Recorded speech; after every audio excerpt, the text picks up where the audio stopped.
Be playing for Dave Canales, a seasoned NFL veteran, a very close friend of the show. He is coming off his first season in Carolina. Please give a warm welcome to Panthers wide receiver Adam Thielen. Let's go, baby! Yo! Adam, you are heading into your 12th. Yeah, that's our Canales energy. Let's go. We love it. Let's go. Adam, you are coming off a 1,000-yard season in Carolina. I talked to you at training camp. You've been doing this for a long time now. And 2013, you're an undrafted free agent. And to have played as long as you have now in this league, what are your feelings going into yet another season as you get prepared? I'm excited. I feel great. It's always good when you can come out of the season and you feel healthy. You can get right back to training, kind of get focused on your goals for the next year. Sometimes I forget what year I am. Going into year 12 doesn't sound right, but I'm excited about a new staff with a lot of energy, like you guys said, and just the people that he brought around. I've been able to be around some of them. They're just good people first, and then great coaches second. And just a little time I've been around some of the staff, you can tell that they're not just great people; they are really good coaches, and they love the game, and it's fun to be around. You've really been through it all, man. I can't believe you're that many seasons deep. It's crazy that it happened like that. But you've had so many teammates, so many coaches. That season, I'm sure, was very challenging. It was a tough year, but now you get this new head coach, not only in Carolina, but just new on the scene, like brand new Dave Canales. I know you're around Carolina. Have you been able to spend some time with him? And tell us the vibe. You have so much insight in this. What's he like? Yeah, spending the whole season, or I guess the off season here in Charlotte's been different for us, but kids in school and all that, it's a great city. But with that being said, I've been able to be around the facility, go in there and train, been able to be around Dave, Coach Canales, and really get to know him.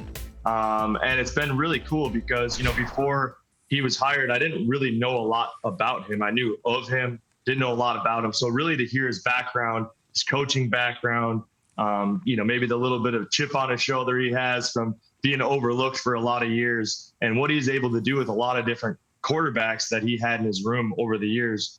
It really impressed me. But again, it all comes back to the energy he brings too, the passion. You can tell he's a real guy. Like one of the first conversations we had, I'm not going to get into details, but he was extremely real with me and very honest and open. And you can really respect that, because in this league, like I said, I've been around for 12 years. You don't get a lot of that. So I'm really excited to get, to actual work with them, not just, the little bit I've been around them, but it'll be fun to really get into football and to see what he can do with a lot of young, talented guys we have on this roster.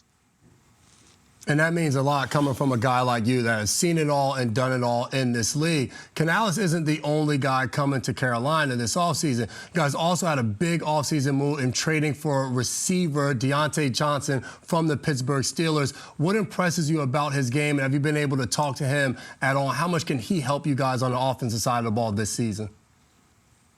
Yeah, just knowing him from afar, watching his games, watching some of his highlights, his tape.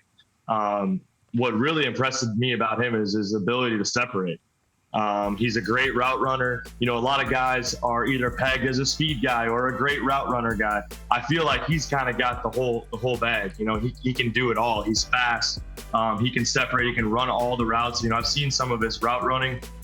He does a great job at the top of his routes, creating separation and then ultimately finishing. I know he had some issues early in his career with dropping the football, but that's not what you see on tape.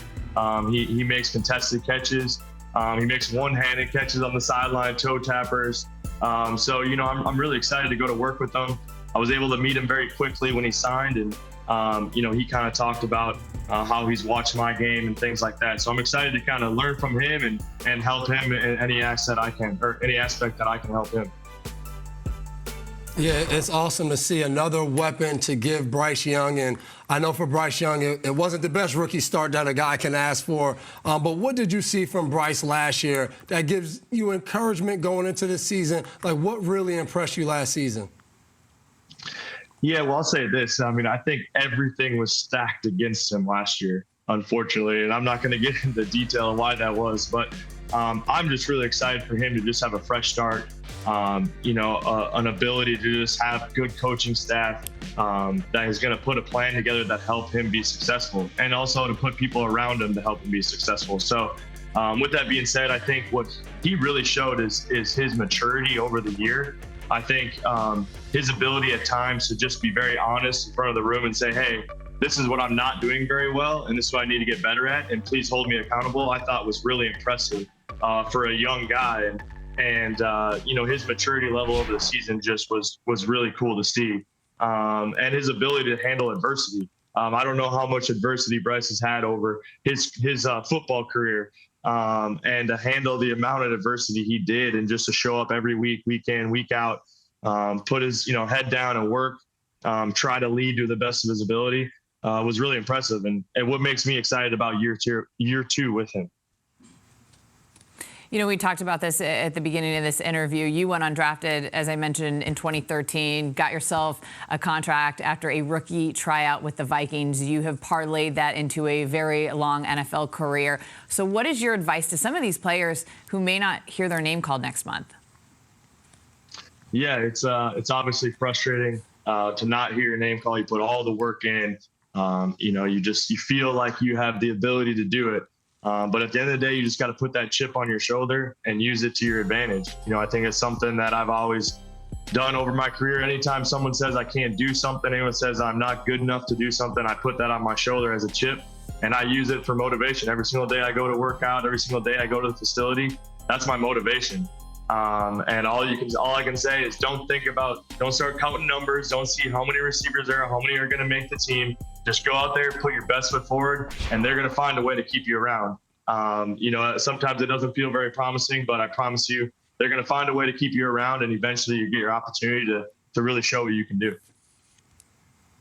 Man, if things were different back then, you would have been in that sweet, sweet Minnesota State NIL money. I'm telling you, man, all day long, Thielen, that would have been something. But listen, you're in Carolina with your family now, and you're all in on the Panthers. But what's really cool about you, you still find ways to give back to the Minnesota community, where you'll always be remembered, you'll always be heralded there. The Thielen Foundation has extended its partnership with the athleisure and lifestyle brand Unreal. It's called Unreal, to bring some really cool stuff to the Minnesota era. Tell us more about it.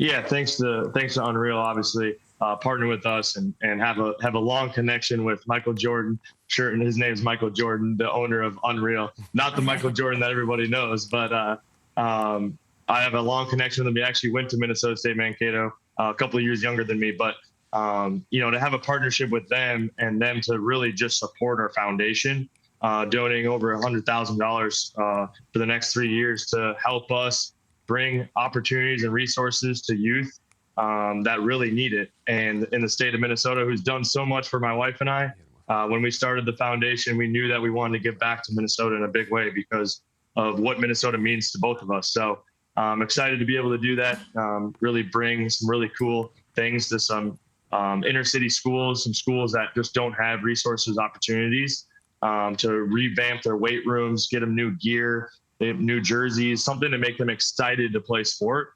And in turn, when you're excited to play sports, you got to get good grades, and eventually you'll end up graduating high school and going on to bigger and better things. So we've already seen a lot of success with doing some of those things. So we're just going to continue to do it bigger and better with great partnerships like Unreal. The Thielen Foundation, and you as a family, you've always had that gear. In addition to football, you always do the stuff off the field. It's one of the reasons we respect you. It's so cool you joined us today, man. We're always excited to watch you in the fall. Before you go, tough question, yes or no? Dave Canales, most handsome coach you've ever played for? Yes. Yeah. No doubt. Somewhere Mike Zimmer is just furious. How can you do me like that, Thielen? Hesitate. You're the best, man. Appreciate you, man. Thanks, guys.